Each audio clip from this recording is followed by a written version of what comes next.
Bismillahirrahmanirrahim. Allahumma shalli wa sallim wa barik ala sayyidina Muhammad wa ala ali sayyidina Muhammad. Allahumma shalli salatan kamilatan wa sallim salaman taman ala sayyidina Muhammadin bil ajitan halu bil uqad wa tangfirij bil qurab wa tuqabil hawaij wa tunalu bil raghaib wa usul khawatim wa yustasqal gamamu bi wajhil karim wa ala alihi wa sahbihi bi kulli lamhatin wa nafasin bi adadi kulli malumilak. Itu selawat nariyah yang biasanya dibaca dengan lagu, jadi enak. Allahumma sholli sholatan kamilatan wa salim salaman. Begitulah dan seterusnya waktu saya di pesantren. Itu sholawat memang luar biasa. Saya udah ngerasain itu banyak hal-hal dengan berkah dan koromah sholawat atas Nabi Muhammad. Salah satunya sholawat itu sholawat nariyah, itu banyak yang saya pernah itu dalam, kalau nggak salah dalam berapa minggu ya, tuh pernah didapat uang sekitar 15 juta kurang lebih, itu membaca sholawat itu tuh, membaca sholawat sholawat nariyah itu. Tapi peristiwanya udah lama bukan baru-baru ini, dulu udah lama banget. Itu saya teringat dulu waktu saya mau pergi dakwah, disebut sama Pak Yai itu, beliau ngomong sama kita semua, beliau bilang begini di antara kalimat-kalimatnya, kamin piatin kolilatin golabat piatan kasyorotan bijinilah. Itu saya nggak tahu dulu bahwa itu ayat Quran ternyata, ketika bercerita tentang, berkisah tentang Nabi Daud yang mengalahkan Jalut. Berapa banyak yang banyak itu bisa yang sedikit itu bisa mengalahkan yang banyak. Berapa banyak itu yang banyak bisa dikalahkan oleh yang sedikit. Itu pasukan perang. Ternyata berlaku di mana-mana, termasuk dalam ekonomi juga. Dalam hidup saya pernah melihat orang yang dulunya kaya raya, di mana itu banyak sekali hartanya. Jangan tanya, kalau mobil mah jangan tanya dah. Tapi zaman dulu ini belum ada mobil-mobil kayak sekarang. Itu banyak dia itu. Bahkan zaman dulu mah bukan pakai mobil, pakai kuda. Kudanya banyak, sawahnya banyak, padinya nggak pernah beli karena orang pada kerja untuk dia semuanya. Kebun jeruk segala macam itu punya semuanya itu. Bahkan punya, semua punya lah itu. Bahkan daerah situ cuma punya bertiga orang doang itu, dari daerah seluas itu cuma punya 3 orang doang. Ya sekarang udah nggak ada, udah dihabisin, dijual-jualin sama anak keturunannya, sama anaknya, bukan lagi ke cucu tuh, masih anak udah pada habis. Kan mimpi atin kolilatin golabat piatan kasyurotan bijinilah. Berapa banyak yang golongan sedikit bisa mengalahkan golongan banyak. Dan saya pernah melihat itu orang yang hidup menjadi miskin papa, dari jualan telur, dari ngasong telur, itu menjadi luar biasa, menjadi makmur hidupnya, menjadi berkah. Kagak usah jauh-jauh dah, dulu cerita ada seorang seorang keturunan Tionghoa itu tahun berapa saya lupa, itu dicerita sama guru saya.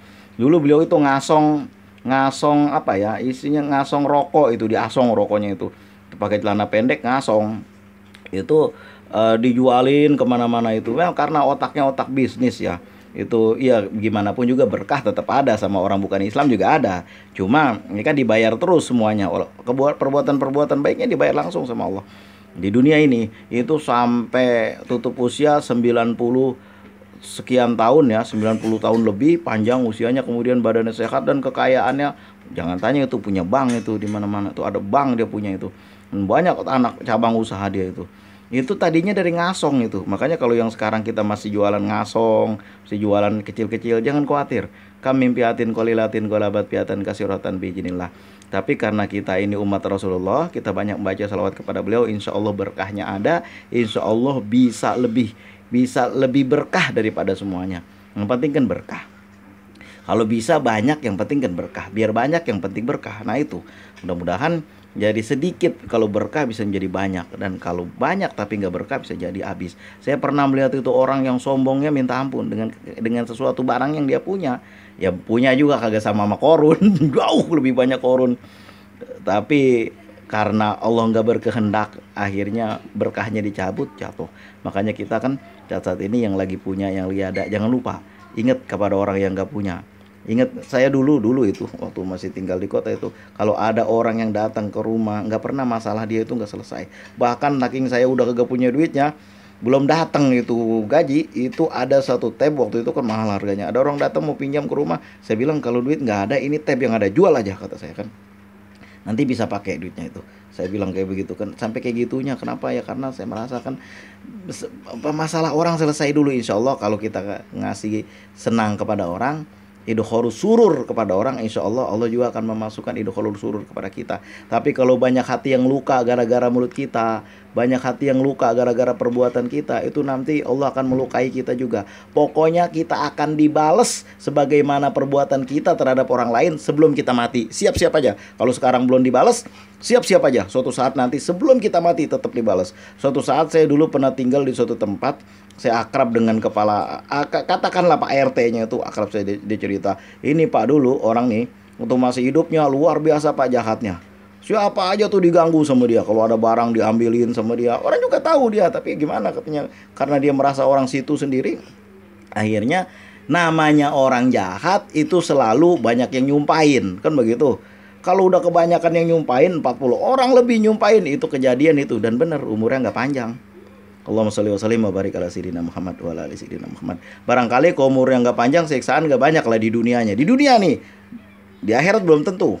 Di akhirat lebih parah lagi. Di dunianya siksaan ini gak banyak barangkali, cuma sedikit. Yang lebih parah dibikin sakit dulu sama Allah. Kanker lidah, kenapa? Kebanyakan nyela orang. Kanker lidah, kebanyakan nyela orang. Kebanyakan ngomel mulu, kebanyakan marah mulu. Itu bawaannya pengen disembah aja, pengen hebat sendiri aja dengan cara ngomel-ngomel.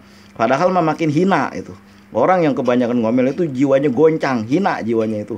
Kam min piatin qalilatin golabat piatan kasuratan bijinillah. Mudah-mudahan kita ini bisa terus mengikuti Rasulullah, karena beliau itu mulia di depan keluarganya, mulia di sama kawan-kawannya, mulia sama umatnya, bahkan mulia sama musuhnya. Allahumma sholli wa sallim wa barik ala sayyidina Muhammad wa ala ali sayyidina Muhammad. Marilah kita lanjutkan terus bersolawat kepada Rasulullah dengan solawat apapun juga boleh. Saya kalau udah males bersolawat, saya teringat begini. Ini kan kalau gua mati besok gua bawa apa? Kagak cukup ini semuanya. Udah banyak baca solawat aja kepada Rasulullah. Karena saya udah mendengar itu beberapa kisah. Ada orang yang ketika dia meninggal, dia nggak tahu tiba-tiba, kenapa saya udah meninggal? Oh, saya udah meninggal ya. Bentar lagi malaikat datang. Ternyata malaikat nggak datang-datang, dan ternyata dia udah di suatu taman. Dibuka dinding kuburnya rubuh, dia ada suatu taman. Dia tanyalah sama orang-orang yang di situ, wahai para wanita, kalian ini siapa? Kami para bidadari dan ini di surga. Dia bilang kan, kok surga? Emang nggak ibu siapa? Tadi saya meninggal. Habis itu saya tunggu-tunggu malaikat dan nggak ada. Oh, malaikat tuh nggak akan datang kepadamu. Emang amalan kamu apa? Dia bilang, nggak ada amalan apa-apa, saya cuma selalu membaca salawat kepada Rasulullah. Allahumma sholli wa sallim wa barik ala sayyidina Muhammad wa ala ali sayyidina Muhammad. Allahumma ya muyassir wa ya dhabiru kulli kasir wa ya dhabiru kulli farid yassir alaika asir kulli asir fatayisur asir.